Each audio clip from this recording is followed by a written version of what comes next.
Hi friends, তো সবাইকে welcome. দেখতেই পাচ্ছ তোমরা এখানে আমি একটা এই যে কিটক্যাটের মতো, এটা একটা বিস্কুট, এটা কিটক্যাট না, বিস্কুট টাইপের অরেঞ্জ। এটা আমি সকালবেলা খেয়ে ব্রেকফাস্ট করেছিলাম, চা দিয়ে খেয়েছিলাম। তারপরে আমি আর মা চলে গেছিলাম মুরগি দোকানে বাজার করার জন্য, চিকেন রান্না করব, সেই জন্য চিকেন নিতে আমি আর মা চলে গেছিলাম। তো তোমরা দেখতেই পাচ্ছ যে মুরগিটাকে কাটাটা আর আমি দেখালাম না, যে মা বসেছিল, মা বসেছিল এখানে মুরগি দোকানের ভেতর। আবার বেরিয়ে এলাম সব বাজার করে, এখানে আলু আদা এগুলো মা বাজার করছিল, পেঁয়াজও নিয়ে নিচ্ছিল, সেগুলো আমি ভিডিও করছিলাম। এই যে আদা নিয়ে নিচ্ছে, তোমরা দেখতেই পাচ্ছ, বেছে বেছে আদা নিচ্ছে। আর এই যে এখানে পেঁয়াজ বেছে নিচ্ছে, কারণ পেঁয়াজ শেষ হয়ে গেছিলো। এইগুলো বাজার করছিলাম। এই যে তোমরা দেখো, এগুলো ছোট ছোট করে একটু একটু করে করেছি, তো বেশি বড় করলে কারোর দেখতে ভালো লাগবে না। তারপর দেখো এখানে এই বাজারটা তুললাম, ভিডিও করছিলাম। তো অবশ্যই তোমরা পুরোটা দেখো। এখানে আমরা কাঁচা লঙ্কা নিয়ে নিলাম, লঙ্কাও ছিল না, ওই জন্য লঙ্কাটাও আমরা কিনে নিলাম, কারণ চিকেনের মধ্যে লঙ্কা না দিলে ভালো লাগতো না। এই যে মা টাকা দিয়ে কিনে নিল, দেখতেই পাচ্ছ। তারপরে এই যে মা যাচ্ছে, আমি ভিডিও করছি, যে বাজার করে নিয়ে যে বাজারের ব্যাগ নিয়ে গেল। এবার আমি বাড়িতে এসে চিকেনটাকে কেটে ম্যারিনেট করে সমস্ত মশলা আমি রেডি করে নিয়েছিলাম, এই যে দেখতেই পাচ্ছ। তারপরে রান্নাটা আমিই করেছিলাম নিজে। তো সেইটা দেখো কত সুন্দর লাল লাল লাগছে ঝোলটা, তবে আমি ঝালটা একটু বেশি দিই। তো এই যে আমি খাবার নিয়ে নিলাম দুপুরবেলা লাঞ্চ করার জন্য, এটা আমার নিজের হাতের রান্না, দারুণ ছিল। তারপরে আমি আর মা সন্ধ্যাবেলা বেরিয়ে গেছিলাম, এই যে এটিএমের এখানে এসেছিলাম। তো দেখো আমি এটিএম মেশিনটা তুলেছিলাম, কারণ টাকা তোলার ছিল। তো সেই জন্য আমি এখানে এটিএমে চলে এলাম, কারণ হচ্ছে ব্যাংকটা যেখান থেকে তুলবে বন্ধ ছিল সেখানে, মানে কাছাকাছি ব্রাঞ্চ আছে সেখান থেকে। তো এই যে আমি তুলে নিলাম, আর কার্ডটাকে আমি অ্যাক্টিভেট করলাম, এসবিআইয়ের কার্ডটা নতুন অ্যাক্টিভেট করে টাকা তুলে নিলাম।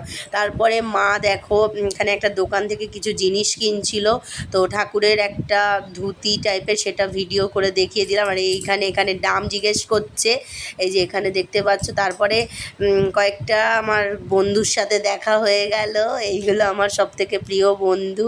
তো এদের সঙ্গে দেখা হয়ে গেল। এই র্যাম্বোগুলো খুব ভালো লাগে, এদের সবাইকেই র্যাম্বো র্যাম্বো বলি। তো এগুলো আমার ভালো বন্ধু, গায়ের মধ্যে উঠে যাচ্ছিল, কি সুন্দর ছোট্ট বাবুরা। তো এই দেখো এই ছোট্ট ডগিটি খুব দুষ্টু ছিল, এই যে ওটা না, এই যে সামনে আছে দেখতেই পাচ্ছ, ও আমার জামা ধরে টানাটানি করছিল, মা দাঁড়িয়েছিল। তারপর মাকে আমি ক্যামেরাটা দিয়ে দিলাম, এই দেখো ও এবার এখানে দুষ্টুমি করবে, মা ক্যামেরা তুলেছে। এই যে দেখো ওর খুব আদর খাবার ইচ্ছা, যে টেনে টেনে ধরছে। ও আসার পরে তারপর আমি বাড়িতে এলাম, তারপর র্যাম্বো আমাকে সার্চিং করছিল, যেহেতু ওর গন্ধটা গায়ে লেগে গেছিলো, কারণ র্যাম্বো কোনো ডগকে ধরে এলে ও আগে সার্চ করে দেখে নেবে, কারণ ওর আবার রাগ হয়ে যায় অন্য কাউকে আদর করলে।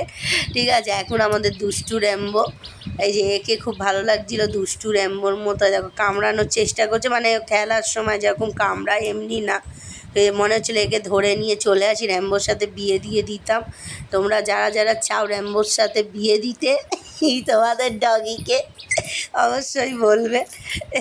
তারপর বাড়িতে এলাম, দুষ্টু র্যাম্বো এখানে বিস্কুট খাচ্ছিল। আমাদের সোনা র্যাম্বোকে আমি হ্যাপি হ্যাপি বিস্কুট খাইয়ে দিলাম, দেখো কি কিউট লাগছে আমাদের ছোটুকে।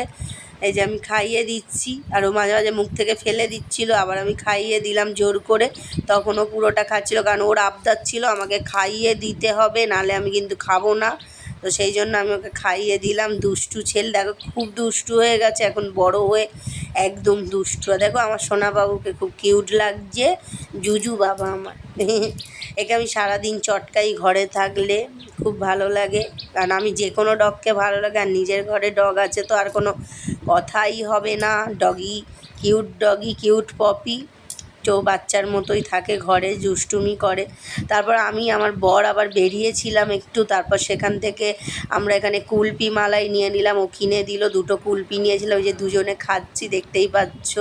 ও আর আমি খাচ্ছি, ওরটা ছোটো আমারটা বড়, তাই ওর হিংসা হচ্ছিলো। এই করে বাড়ি